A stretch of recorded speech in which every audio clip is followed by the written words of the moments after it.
welcome back to the channel. In today's video we are talking about the effects of the new Brexit legislation that will potentially bring some shortages and price increase of many products in the UK. The new legislation, guys, is actually a total overhaul, and it totally controls and changes the way the meat, dairy and plant products are actually imported in the UK.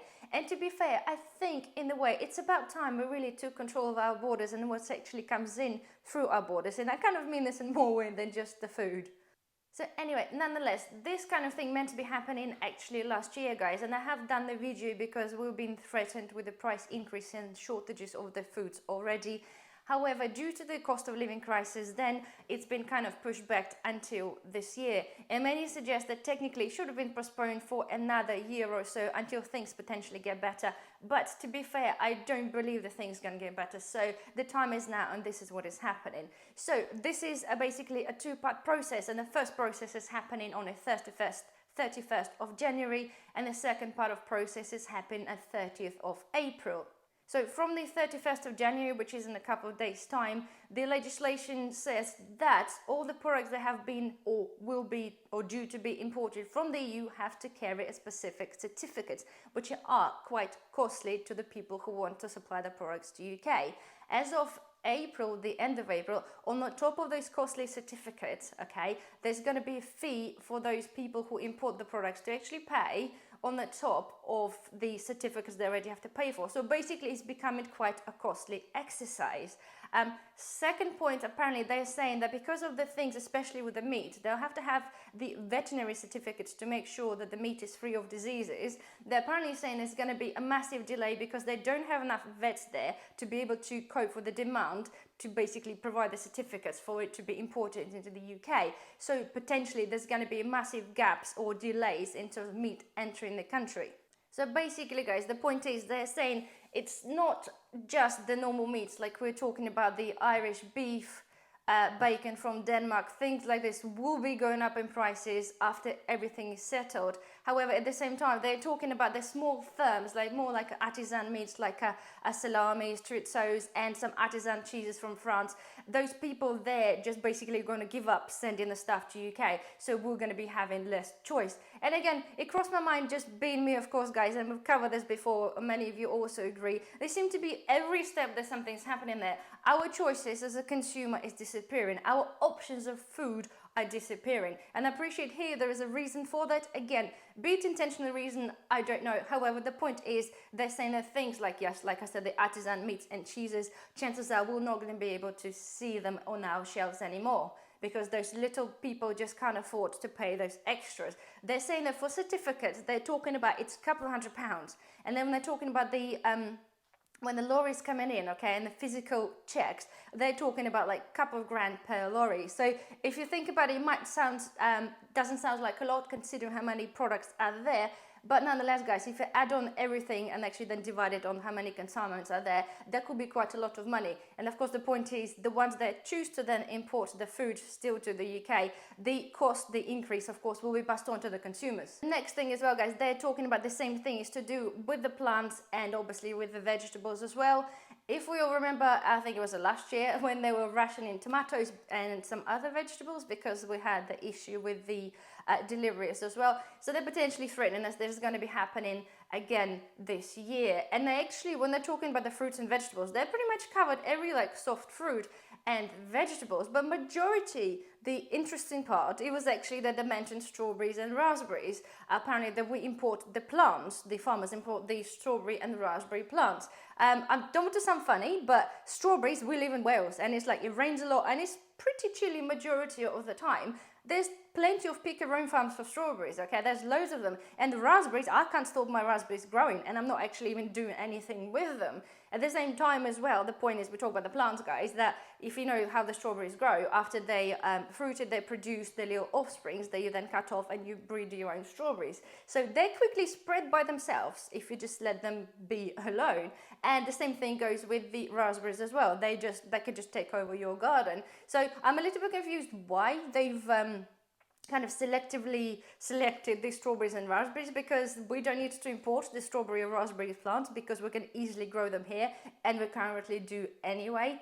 So my point is, guys, again, they were saying obviously shortages of this, shortages of cheeses, and everybody's like, oh my God, what are we gonna do about it? It is a bummer, right? I would love chorizo, I love the Spanish sausage, any other sausages, artisan cheeses is great to have now and then, but it is not the end of the world. And I think if we're looking at the positive part of it, that over the long period of time, if we as a, not say as a nation, but if we're trying to kickstart the economy and actually people here start to produce our own cheeses, our own cold meats that are kind of speciality, but make our own speciality, then we could really kickstart the economy in terms of making ourselves a bit more self-sufficient. I'm going to take, for example, guys, Russia.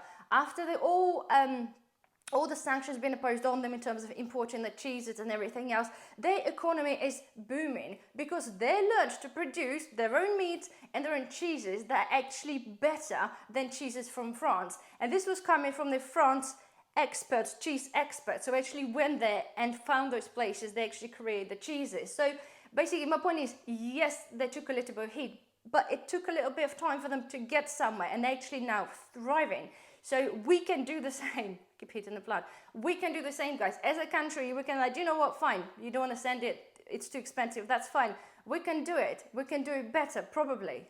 So anyway, just to sum up, guys. So from the 31st of January, okay, it is going to be the first step where they just have to provide the certificate. So I would expect the only thing that will start happening then is going to be a delays due to the lack of vets. As I said, from the April, obviously there will be an extra cost. So I think we'll start to see initially things are coming in, people will be, or suppliers will be seeing sort of what sort of prices increase they're going to be having, and whether then they choose to supply UK with increased prices or just pull the products off the UK. We'll see about that. And then from October, they will start doing the really strict checks on, and they said fruit, like they said the apples, the grapes, the blueberries, the raspberries, pears, peaches, pretty much a lot of the things. So again, we're probably expecting to have a little bit of a delay with that, and potentially then the further price increases. The meats, guys, I did say the meats depending, because to be fair, we import, say, lamb from New Zealand, yet we live in Wales and there's like sheep everywhere. I can literally just drive up the road like 2 minutes and there's a sheep just walking around anywhere. I can just pop up the boot in the van and just encourage this sheep there. Do you know what I mean? It's not what I'm saying I'm going to do, but the point is that we have a lot of lamb, and I know there's a whole idea is that, you know, we sell it to them and then we buy the lamb from New Zealand. I know it's the whole thing, but the fact is that we don't actually need to do it. We can manage to do it ourselves. We have plenty of lamb in here, we've got plenty of meat in here. Yes, we're not encouraged to do farming here anymore due to, obviously, we know, guys, we discussed this before, but the point is there, we don't need to technically rely on New Zealand. So if they suddenly said, you know what, we're not going to send you the lamb, well, fine, we've got our own, and we're not going to send you ours neither. Do you know what I mean? There's the ways about to come out from the situation. The whole idea why Rishi said, obviously, they introduced that thing, it's because, well, we need to be able to control the borders and control, control the borders and control the diseases and things that come into our country. And to be fair, is rightly so. If you actually just think about it, if you ever watch the Australian Border Force, they have a really, really strict control in terms of any plant material or any food material coming into the country. And this just includes like an apple in your luggage, for example. Like this would be like, whoa, hold on a minute, you sir, put the apple back. Do you know, it's really that strict. But in their defense, it's actually their economy and their plant disease things are just so under control because they're not allowing anything else to come through unless it's strictly being checked. So in a way, it could kind of benefit us. I'm putting the cost of living crisis aside, guys, because myself as well, I don't want to be paying extra for anything, as we know, we're all struggling. However, it could have a long-term benefit. And at the same time, guys, you know, we exited Brexit, so we Brexited, so technically, well, we Brexited, so this is our rules, right? Everybody else does it by their rules, so well, this is our rules. So this is kind of what it is, unfortunately, okay? Anyway, the point is, guys, as a prepper, it's not just pointless just to whinge about it. This is what's happening, and this is going to continue happening, and yes, it's going to cause us an issue. So rather than just whinging, we just need to do something about it. And again, I'm just looking at it sort of openly, like you do as a prepper. We evaluate the situation, and then we're just trying to find a solution that suits our family the best, okay? And as simple like as I put it down, guys, is when it comes to fruits and vegetables, and I always said it, and I do this myself, is grow your own. It's perfect time. We are now in end of January. February, March, April, we have like 3 months to be able to start seeding our own fruits and vegetables. And again, if you haven't done this, if you haven't bought some seeds, there is plenty of time. So go and get some seeds and protect yourself, because yes, chances are we will be in a summer again, even before the summer, where there will be empty shelves of lettuce, empty shelves of something else, because there'll be lorries sitting there waiting for certificate of this and something else. So chances are this is what will be happening. When it comes to the meat, guys, well, it's a bit of a tricky one. However, I love my chorizo, and there's very little substitute we can find with that, apart from a spice, which I'll share with you the name probably down below, that kind of tastes really similar. But the point is, right, can I live with that chorizo? Absolutely. Do I want to?